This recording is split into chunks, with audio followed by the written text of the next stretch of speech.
Hi guys! Welcome ulit sa aking video and tara, samahan nyo naman ako na i-discuss sa inyo yung Montero GLS Automatic at the same time kung ano yung mga freebies na makukuha ninyo when it comes sa mag-avail kayo dito sa Mitsubishi Abad Santos, Manila.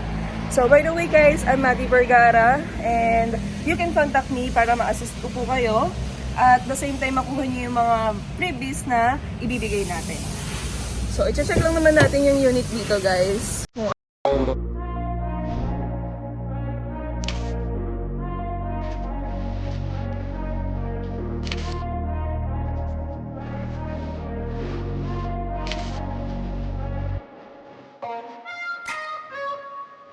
So as you can see guys, kung makikita nyo, parehas sila ng exterior ni Montero GLX Manual and Montero GLS Automatic. So parehas sila ng silver accent and meron din silang front garnish. So yan guys, yung itsura ng ating Montero GLX Manual and Montero GLS Automatic. So yan guys, makikita nyo sa headlamps nila. So dilaw yung manual natin and naka-LED naman with illuminating radiation light naman sa GLS Automatic. And yan guys, makikita nyo naman yung fog lamps nila. So yung pinagkaiba nila, ayan guys. Kulay dilaw yung manual natin and of course, naka-LED na yung GLS Automatic natin. So tara naman guys, ipakita ko naman sa inyo yung interior netong dalawa, which is si Montero GLX Manual and of course si Montero GLS Automatic. So ano nga ba yung pinagkaiba nila sa interior nito? Si Montero GLS Automatic, bago tayo pumasok sa loob, may makikita tayo ditong 360 camera. So yan. And of course, naka-KOS na rin siya. Keyless Operating System. So kahit hindi nyo na pindutin yung key fob nyo, at ito lang, si KOS lang ang pipindutin nyo, ma-open nyo na yung unit natin. So, tara guys, check natin yung loob. Ayan. So, dito guys, sa driver's seat, meron tayong tweeter, speaker, and of course, yung center door lock natin. And, meron tayong handle dito. Ayan. So, naka-leather seat. Naka-leather na rin po yung ano natin sa driver's seat. And check natin dito siya sa dashboard. Ayan. Meron ng push start. And of course, side mirror control. Active stability control. Ayan. So check natin dito. Meron na rin sa mga headlights, paddle shifter, and tilt and telescopic. Ayan. So check naman natin dito sa may steering wheel ni Montero GLS Automatic. So dito naman tayo sa steering wheel ni Montero GLS Automatic. So meron tayong mga hands-free button, which is dito yung audio control and of course, Bluetooth control. And dito na rin yung cruise control nito. And of course, meron tayong SRS airbag. Guys, inopen natin yung unit natin. So para mapacheck ko sa inyo yung cluster meter nito. So, meron na rin siyang contrast adjustment. Ayan. So, check naman natin yung aircon, guys. Ito yung pinaka-monitor natin. So, merong 8-inch monitor si GLS Automatic. So, sa GLS Automatic, guys, meron tayong 8-inch monitor and dual zone aircon. Ayan, guys. Sinet ko lang yung aircon natin. Ayan yung pinaka high temperature ng aircon natin. Sa ganito lang guys, actually malamig na si Montero eh. And of course, meron tayo ditong dalawang port USB and HDMI. And of course, meron din tayo ditong for example, gusto natin maglagay ng HD dashcam. Ayan, pwede natin siyang lagay dito sa rear mirror natin. And so, sa GLS Automatic natin, guys, meron tayong 8-speed and of course, meron tayong electronic parking brake with auto hold. Ayan. Of course, guys, ito na yung pinaka control natin. Ayan, ma-under siya. And, ayan. Yan na siya ka-automatic, guys. No hassle. Kailangan pang bigyan ng puwersa. Like, ito na lang siya, you know. Yan, iaangat natin. Mga driver natin dyan na hindi pinalad na height, pwede yan kay Montero. Angat natin. Guys, for the second row naman, ito yung passenger seat natin. Ayan, meron na rin siyang light dito. And of course, sa mga freebies natin, again guys, may additional tayong side step seal. And of course, hindi mawawala si deep dish matting. And again guys, naka-leather seat na po si Montero GLS Automatic 2025. Ayan. So, pull lang natin to guys. And of course guys, hindi mawawala ang pagka-generous ni Montero GLS Automatic 2025 kasi meron na rin siyang socket dito. Ayan, meron siyang pang charging. And of course, meron din tayong kung sakaling may laptop man, ayan, pwede. Guys, nung full flat natin, nakaangat siya kanina, like this. Then, binaba lang natin siya. So, ganun ulit guys, kung ipo-full flat natin ulit si Montero, dun lang sa likod, meron dito sa may bandang baba, ipo-pull lang natin siya. Then, naangat to, tapos meron dito sa gilid, ipo-pull natin siya pababa para maging full flat siya. So, ayan. Sa to guys, fold and tumble. Ganun din sa kabila. Magiging katulad nito, tsura niya. So, ito ang second row ni Montero GLS Automatic. Kapag guys, ipo-full flat natin to, iangat lang natin to. Tapos, pwede na natin siyang iyan. So, yun yung magiging itsura niya guys. Pwedeng ganyan. And kung sakaling ibabalik natin guys, ayan, uunahin natin iangat to. Tapos, ibababa natin yung sa harap na. Ayan. So, ganun siya kaluwag guys. So, check natin yung buong itsura niya ng naka-full flat. Ayan. Laki pa ng space niya.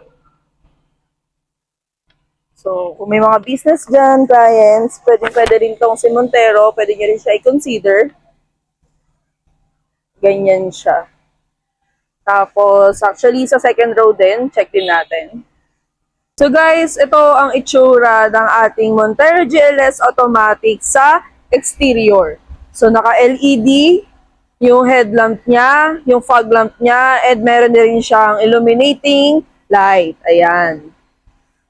So, check natin ang malapitan, guys. And of course, guys, kanina, sabi ko, bago tayo meron tayong 360 camera. Ito lang siya, guys.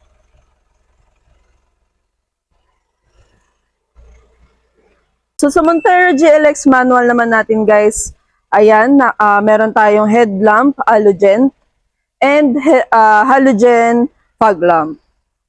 Ayan. So, makikita natin yung comparison between Montero GLS Automatic at Montero GLX Manual sa kanyang ilaw pa lang.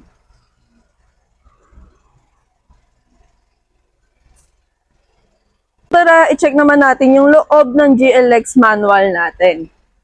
So, yan. Naka-keyless entry si Montero GLX Manual and meron din siyang disusi dito. So, hindi siya same as Montero GLS Automatic na KOS. Ayan. So, check naman natin to guys. Ayan.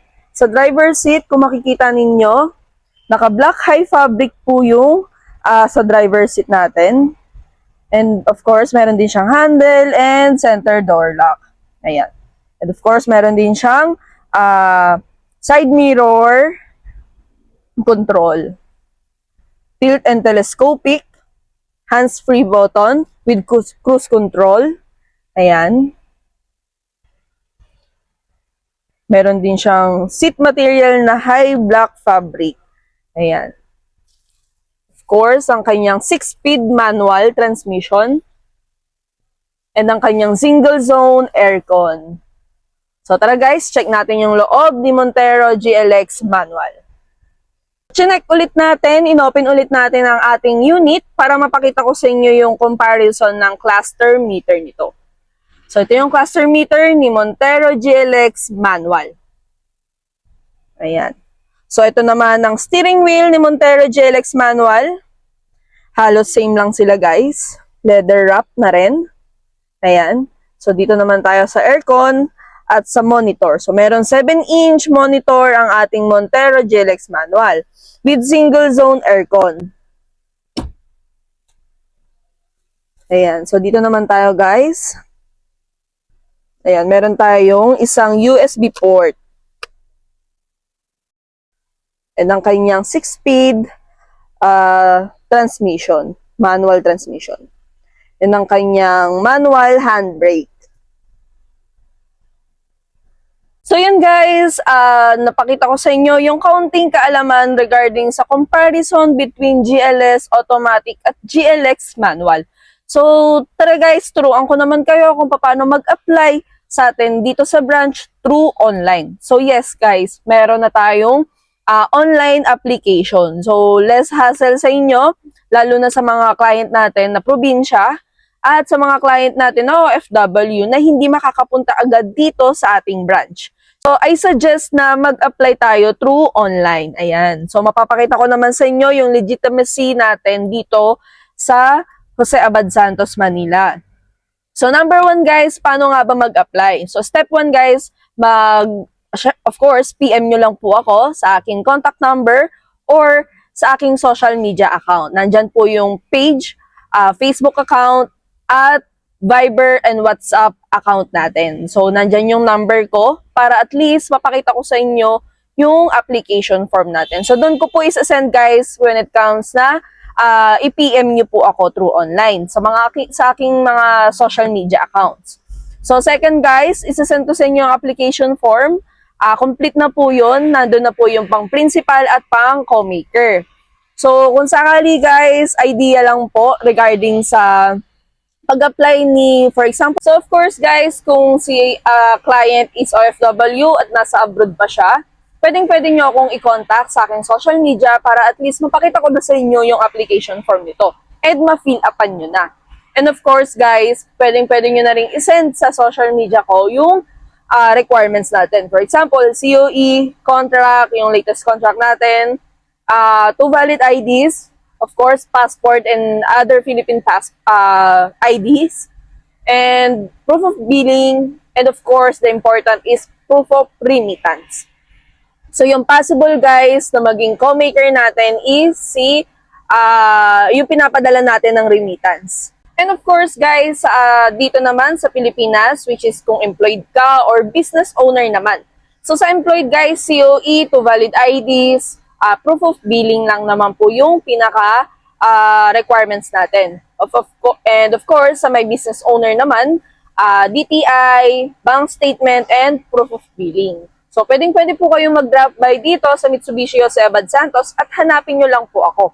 So, nandyan po yung contact number ko at the same time yung pangalan ko. Para in case na pumunta kayo dito sa branch namin, hanapin nyo lang po ako sa reception area, Madi Vergara, RFY Group. So yun guys, after natin mag-avail ng unit dito sa Mitsubishi Abad Santos, of course, ako yung magpa-process through application and release. Ayan. So may ibibigay naman po tayong freebies kay client. Yes. Kahit na mag-avail po tayo ng unit, G4 man yan, Expander, L300, and Montero, meron tayong freebies. Ayan. So, kay Montero, guys, i-indicate ko po dyan kung ano-ano yung mga freebies na binibigay natin kay client. Of course, kasama na rin po dun yung standard freebies natin. And of course, kung ano-ano yung down payment ng ating unit. So, from G4 to Montero, lahat yan guys, ipapakita ko sa video na to. So, stay tuned kayo guys kung ano-ano yung mga naging freebies natin sa previous client natin. At yung mga itsura nito. So, usually hindi aware si client sa itsura ng mga freebies na binibigay natin. So, papakita natin guys dito sa video na to.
Interested ka mag-apply ng unit na Mitsubishi car dito sa Mitsubishi Abad Santos, bali kung ikaw employed, ang requirements mo lang, 2 valid ID, COE, and proof of billing. So kung business ka naman, ang requirements mo lang is DTI, 2 valid ID, 3 months bank statement, and proof of billing.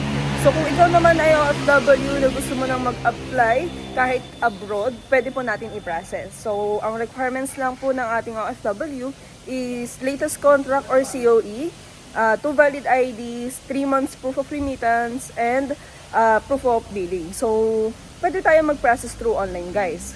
By the way guys, I'm Maddie Vergara, Sales Executive dito sa Mitsubishi, Jose Abad Santos, Manila. Nandiyan ang aking contact number para kung sakaling gusto nyo pong mag-apply or may questions kayo regarding sa ating mga units na Mitsubishi, pwede nyo pa ako tawagan. So, see you guys here!